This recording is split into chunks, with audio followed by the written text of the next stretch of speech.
Hi, my name is Hannah Anstey. I am a writer and coach for neurodiverse women, and today I'm going to read out to you one of my most popular blog posts, and it's about my obsession. And what is my obsession? It's about how to make my neurodiverse life easier, and I think we all are thinking about that all of the time. So I'm going to read this little story out to you, and I really hope you get some value from it. In my 47th year, my fuck it mentality, which involves stepping outside societal norms, is stronger than ever.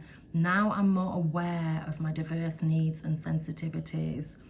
This includes wearing my peachy soft midnight blue tracky bottoms to formal dinners if that's what I feel like, wearing sunglasses in the co-op or on the train, leaving parties earlier than etiquette might dictate, saying no to things others naively expect me to agree to, persistently asking for clarification until I properly understand, even if it takes ages, and choosing not to comment when speaking is anticipated. No, I won't break this excruciating silence with words that don't resonate with me just to avoid you thinking that I'm weird. All of this and more has certainly led to a more harmonious and authentic life. There's no burnout, minimal overwhelm, and an enduring sense that my life is good and that I am safe. As a bit of a hermit, there's likely an assumption that I don't enjoy engaging with the world, but that is just so far from true. While I do love my own space, I crave experiencing the world just as much as anyone else. However, the neurotypical world is challenging, and I'm always considering how can I make this easier. Last weekend, I embarked on my first ever first-class train journey to Glasgow to visit my daughter. Until now, the thought of travelling first class hadn't ever crossed my mind. Of course, during moments of peak overstimulation and exhaustion on long-haul flights, overwhelmed by other people's energy and perfume, and my nervous system holding on for dear life, I have daydreamed about the luxury of first-class flight. But even if I had the means, I doubt I'd choose to spend the money that way. I'd prefer to invest the, let's say, £7,000 into something more meaningful, like donating to a charity focusing on combating male violence. However, as I was booking the train tickets, I noticed the first class ticket price was surprisingly reasonable. The allure of a quiet compartment where I could sit alone reading a book, coupled with complimentary drinks and snacks, made me get my purse out. As expected, the journey was fabulous. What happened? Nothing. Absolutely nothing. I just sat there staring out of the window at beautiful Scottish forests and moorland, listening to the rumble of the engine while a waiter checked in with me semi-regularly to see if I needed another Earl Grey. It was glorious.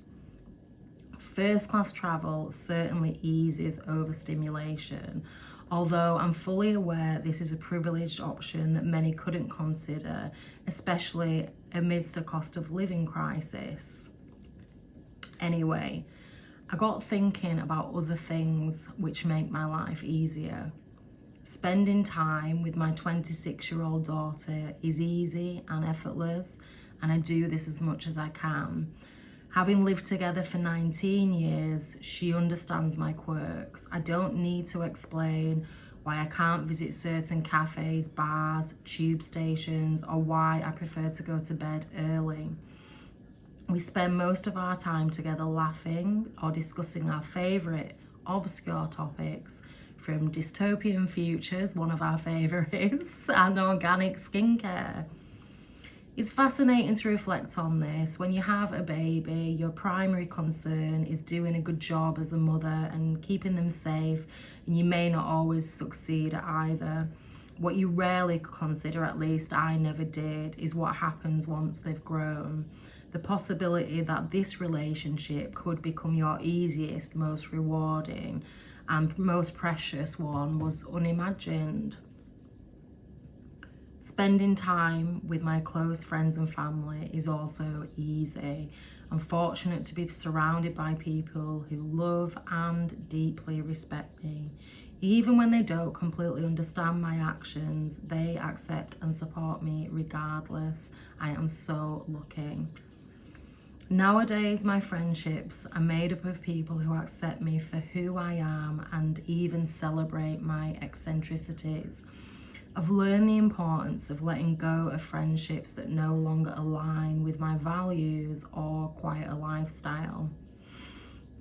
It's almost always upsetting when relationships end, especially with long-standing connections, but the rewards are substantial. Freeing myself from the expectations of those who want me to be someone I'm no longer willing to be is liberating, and it just brings so much peace. Contrary to what some might think when I express my distaste for busy social situations or awkward small talk, which I hate, by the way, I actually love meeting new people. I love it under the right circumstances. Since openly embracing my neurodivergence, I've made new friends who've reached out because they're also neurodiverse. These friendships feel just as natural and effortless as those I've had for decades. Besides having great people, walking in nature brings the most ease to my life. As soon as I returned from Glasgow, I put on my hiking gear and set off straight to the woods. It was one of those stunning November days with a carpet of fire-coloured beech leaves crunching underfoot as watery sunlight flooded through the pines. I caught sight of 2 young deer. How lucky, right? Their eyes staring at me from afar, a moment of intense connection as my face lit up and I smiled and waved as they bounced off into the distance. A few weeks ago, after a city break in Dublin to visit my oldest childhood friend, I returned from Manchester Airport and made my way down to the river to walk its banks. It was misty, drizzly, ethereal. The river roared, creating a caramel-coloured foam as it clashed against the rocks. I spotted a small brown bird, its neck adorned with a striking blue band of feathers, and, as always, the heron stood patiently in the shallows, waiting for its next catch. These experiences soothe my being in a way nothing else can. Walking in nature is always my first destination after engaging in the wider world. I've never been able to fully explain why I walk. 15 years ago, after an incredibly upsetting divorce and while trying to quit alcohol, I began walking daily. All of my friends found it odd. They wondered, perhaps rather resentfully, where party girl Hannah had gone or what had happened to fashion-obsessed Hannah. Growing up, I spent every weekend walking in the Yorkshire Hills with my dad and my brothers and sisters. It was usually raining and freezing, and I despised it. I have numerous memories of trying to eat cheese and cucumber sandwiches as the wind and rain battered my face. I longed to be indoors in the warmth, watching black and white Hollywood movies, the only programs where I was certain to see an actual woman on TV. But I wasn't allowed, none of us were. Our parents were committed to us having a childhood outdoors. It's devastating. Why didn't we live in the Mediterranean? Despite my distaste for those outings, something must have resonated with me during those long walks along rivers, up hills, or deep into old woods, because it was the only thing I knew to turn to when trying to save myself and save my life. And it worked. I stopped drinking, I engaged in therapy, I started looking after my mind and body, I got over my heartbreak, I changed careers, enrolling in a master's program at a nearby university. That's another thing that I found walking in nature can do. with all that time spent alone, the external world stripped away, and the chance for thoughts to roam freely, it shows us the truth of who we are, safely, gently, lovingly. I wasn't walking to save my life anymore. I was walking because for the first time, I loved my life. But at the time, I couldn't explain why walking was so intrinsic to that, or even felt like I needed to understand why.